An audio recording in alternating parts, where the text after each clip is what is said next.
আজকে মেন ব্লগটা কেন বানাচ্ছি জানো? আর কালকে হচ্ছে গীতা জয়ন্তী মহোৎসব।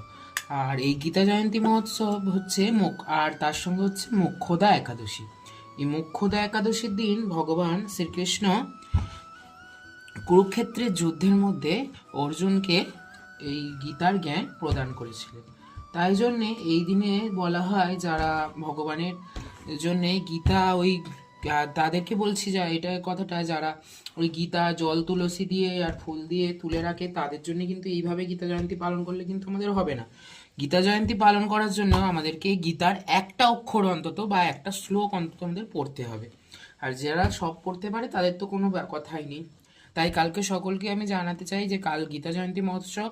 সকলে গীতা জয়ন্তী দিন গীতা পাঠ করুন এবং গীতা আহ, দান করুন, এবং একটি হলেও গীতা দান করুন, এবং একটি শ্লোক হলেও গীতার পাঠ করুন।